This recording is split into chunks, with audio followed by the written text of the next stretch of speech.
Haleluya, puji Tuhan. Pesan Gembala saat ini berjudul Menang Atas Masalah. Mari kita membaca Injil Matius pasal 8 ayat yang ke-26. Mengapa kamu takut, kamu yang kurang percaya? Lalu bangunlah Yesus menghardik angin dan danau itu, maka danau itu menjadi teduh sekali.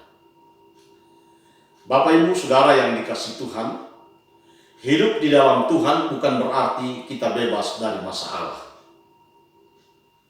Saat berjalan dengan Tuhan sekalipun, terkadang angin ribut secara mendadak datang menyerang kita. Hal ini juga dialami oleh murid-murid Yesus saat mereka berada dalam perahu. Di dalam Injil Matius 8 ayat 24 dikatakan, sekonyong-konyong mengamuklah angin ribut di danau itu, sehingga perahu itu ditimbus gelombang, tetapi Yesus tidur. Karena angin ribut, murid-murid menjadi sangat panik dan ketakutan. Padahal Yesus berada dalam satu perahu dengan mereka. Lalu mereka berseru di ayat yang ke-25b, Tuhan, tolonglah kita binasa. Saudara yang dikasihi Tuhan Yesus Kristus, hal ini seringkali kita alami juga, bukan? Ketika mengalami permasalahan yang berat, kita cenderung panik dan menjadi takut. Padahal Yesus bersama kita dan ada di dekat kita. Yesus bukannya membiarkan dan meninggalkan kita. Sebaliknya, justru kita yang seringkali melupakan dan tidak mempercayai Yesus. Kita masih terpengaruh dengan apa yang kita lihat. Kita terpengaruh dengan apa yang kita dengar. Terpaku dengan apa yang kelihatan di sekitar kita.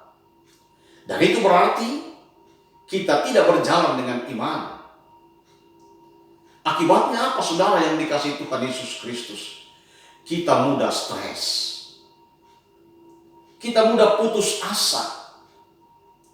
Jangankan bersuka cita, membuka mulut untuk memuji Tuhan saja kita nggak mau lagi. Ini menunjukkan bahwa kita adalah pecundang. Dan iblis akan membusungkan dada bila melihat orang-orang Kristen seperti ini. Saudara yang dikasihi Tuhan Yesus Kristus, firman Tuhan berkata di dalam Roma pasal yang ke-8 ayat 37, tetapi dalam semuanya itu kita lebih daripada orang-orang yang menang. Dia yang telah mengasihi kita, oleh Dia yang telah mengasihi kita. Saudara, hidup dalam iman adalah hidup bukan berdasarkan pada sesuatu yang kelihatan, tetapi apa yang tidak kelihatan, serta memandang dan menyikapi segala sesuatu dengan mata rohani. Itulah yang dilakukan Paulus. Meski menghadapi tantangan hidup sangat berat, Rasul Paulus tidak pernah menjadi lemah, apalagi sampai frustrasi.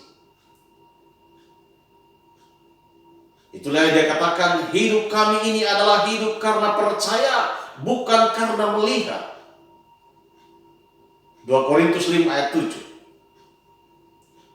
Kita harus percaya meski tidak melihat. Saudara yang dikasihi Tuhan Yesus Kristus, jika dalam menjalani hidup ini kita banyak merasakan ketakutan dan kekhawatiran, berarti kita belum sepenuhnya percaya kepada Tuhan. Dan selama kita masih menggunakan akal dan kekuatan sendiri, maka masalah yang kita alami tidak akan pernah terselesaikan. Kita harus bisa melepaskan segala ikatan yang masih membelenggu perasaan kita.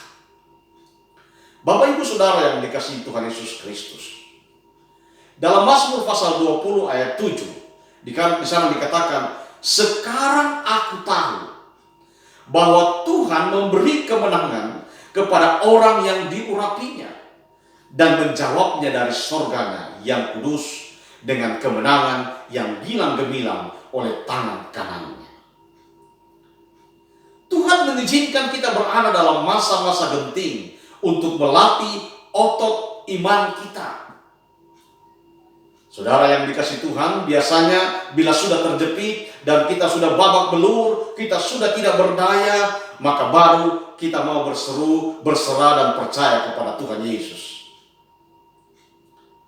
Saudara, bila kita menyadari Yesus ada di dekat kita akan menjalani hidup dengan tenang.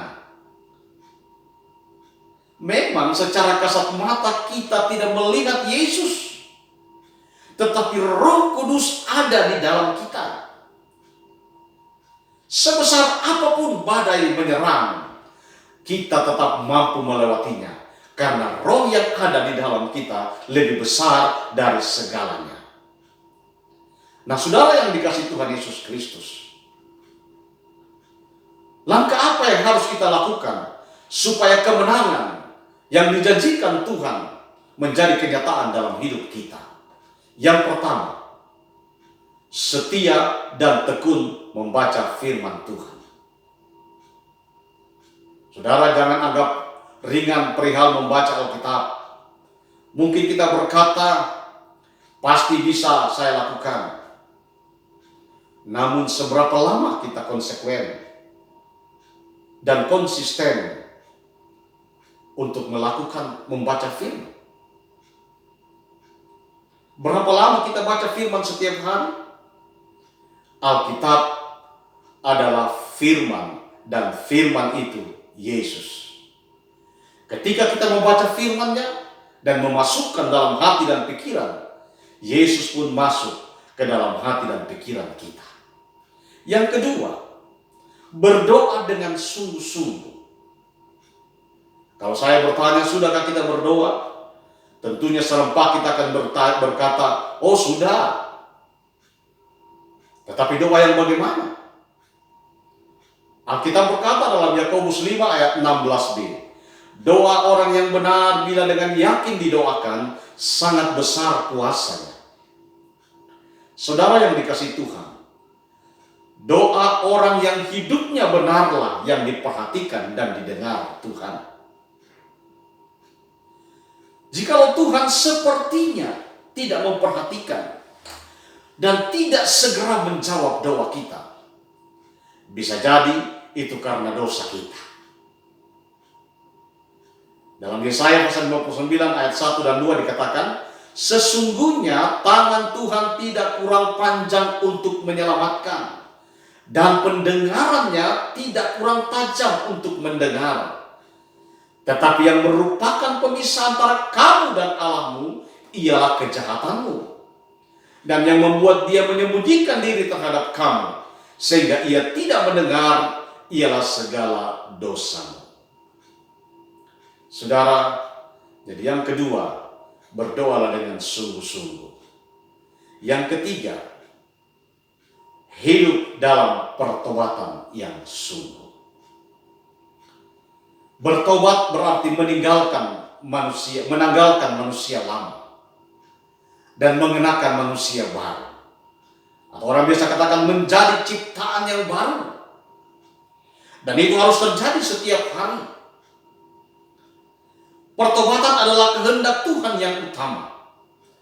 Sebab tanpa pertobatan kita tidak akan menikmati, kita tidak akan bisa, kita tidak akan mampu menikmati janji-janji Tuhan. Mari saudara, kita hidup dalam pertobatan yang sungguh. Tanggalkan manusia lama, kenakan manusia baru, atau jadilah ciptaan baru. Dan itu harus terjadi setiap hari. Saudara, tidak ada masalah terlalu sulit bagi orang percaya, asal ketiga hal yang saya sebutkan tadi menjadi bahagian dalam hidup kita. Yang pertama, setia dan tekun membaca firman Allah. Yang kedua, berdoalah dengan sungguh-sungguh. Dan yang ketiga, hiduplah dalam pertobatan yang sungguh. Yakin dan percaya, kalau ketiga hal ini ada dalam kehidupan kita, maka kita akan menjadi pemenang dalam setiap masalah yang kita hadapi. Kita akan bisa menjadi pemenang dalam setiap percobaan, masalah, problema yang kita hadapi. Kita akan keluar sebagai pemenang dalam setiap situasi yang tidak menguntungkan. Kenapa? Karena Yesus ada bersama-sama dengan kita.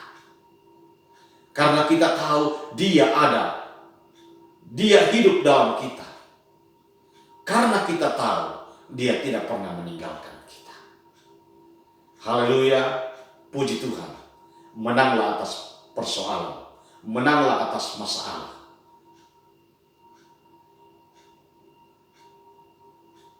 Haleluya. Diberkatilah kita yang mendengarkan dan melakukan kebenaran firman Allah. Amin.